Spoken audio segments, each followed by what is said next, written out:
Baby Toby! Baby Toby!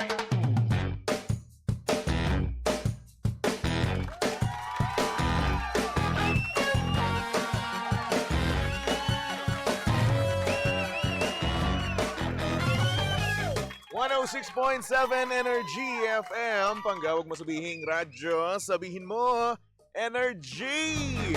At syempre muling nagbabalik ang hot baby boy ng radyo. Walang iba kundi si Baby Toby. At syempre pangga si Baby Toby ay live na ngayon sa Energy FM Facebook page. Kaya naman gusto mo makita ang itsura ni Baby Toby ngayong... Anong araw ba ngayon?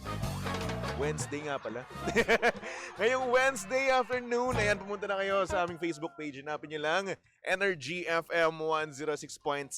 Ayan, hello naman po sa mga pangga natin dyan, no, na hindi na alam kung anong araw talaga ngayon. Kasi nga naman, no, parang kahapon lang, kakasimula pa lang ng taon na ito. Pero ngayon, no, kalahati na agad.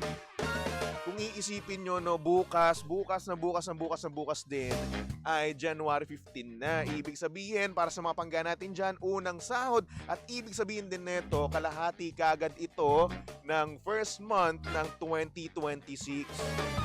Ang matanong ko lang sa inyo, so far, ano na yung natupad nyo sa inyong mga New Year's resolution, ha? Kayo ba'y nakapag-jogging na? Kayo ba'y nakapag-gym na? Ha? Kayo ba'y naka-move on na? So, ang dami-dami nyo nililista tapos ang nangyayari, ayun, first week lang, tapos after nun, kiss na, wala na, di ba? Kaya naman, hello naman po sa mga pagka natin dyan na mamaya magja-jogging, no, after work, no? Eh naku, sana naman mapanindigan nyo yan, no? Sana naman magbunga, no, yung inyong pagsisipag, di ba? At sana rin naman, no, magamit nyo ng magamit yung inyong biniling running shoes.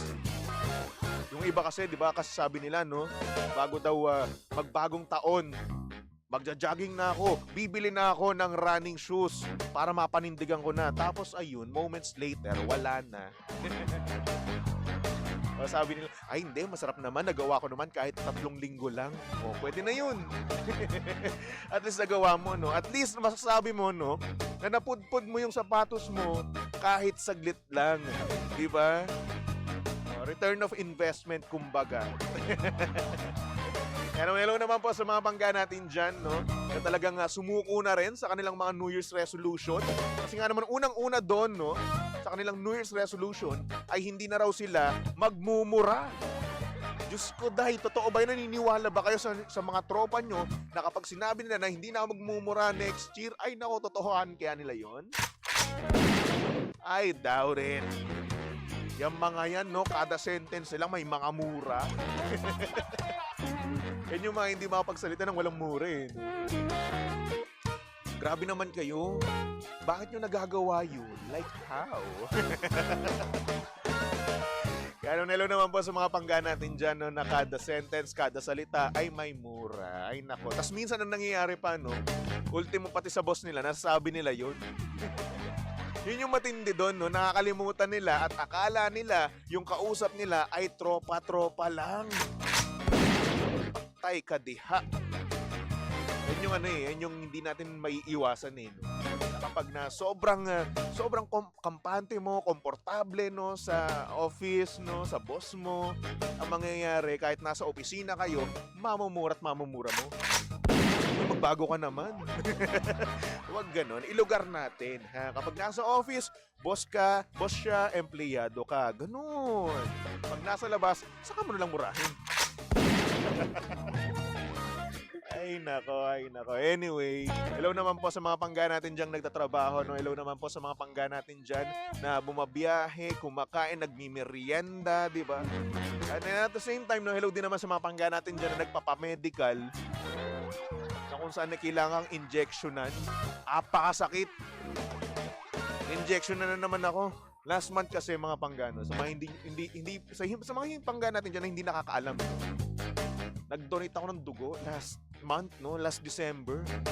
Tapos ang sakit pala nun, ang laki pala ng nun, ng karayom. Tinusok sa akin, aray. Kaliwat kanan, tinusok ng injection, no. So yun, hindi pa masyado nag-heal yung yung utak ko, no? Injection na ulit ako. Kumbaga hindi pa ready yung katawan ko, no, na ma-injection na ulit, pero na-injection na ulit ako.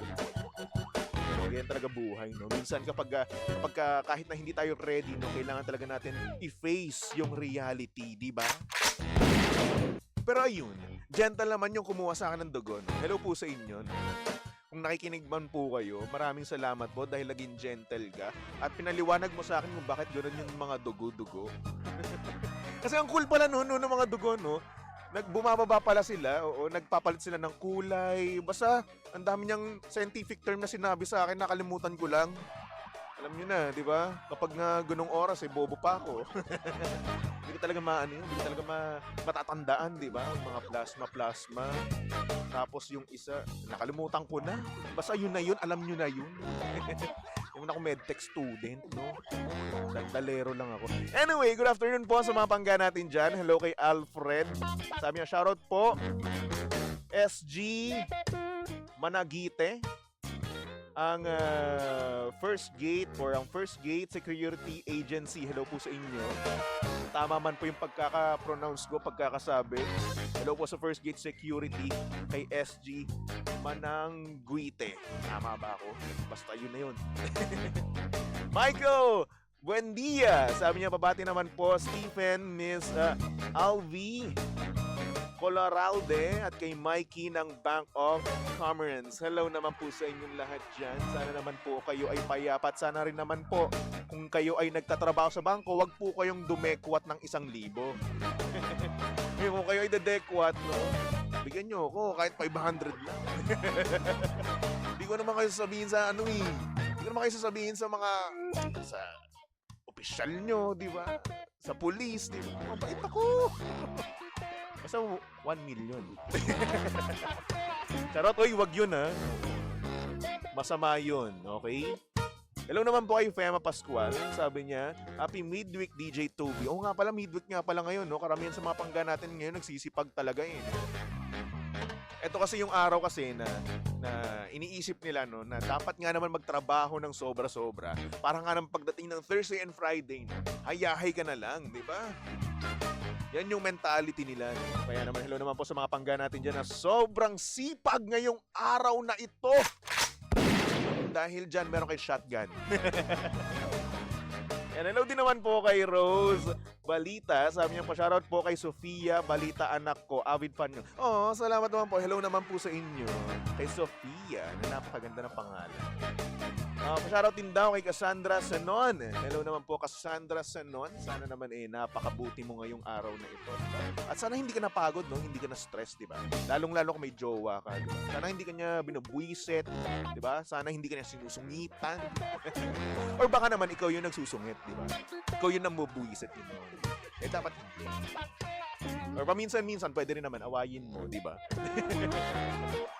Ay nako, 3:46 on the clock at syempre makasama nyo ako hanggang alas 5 ng hapon. Kaya naman mga pangga, magbalik tugtugan muna tayo. Tumutok lang dito sa number 106.7 Energy FM. Pangga, wag mo sabihin radyo, sabihin mo Energy!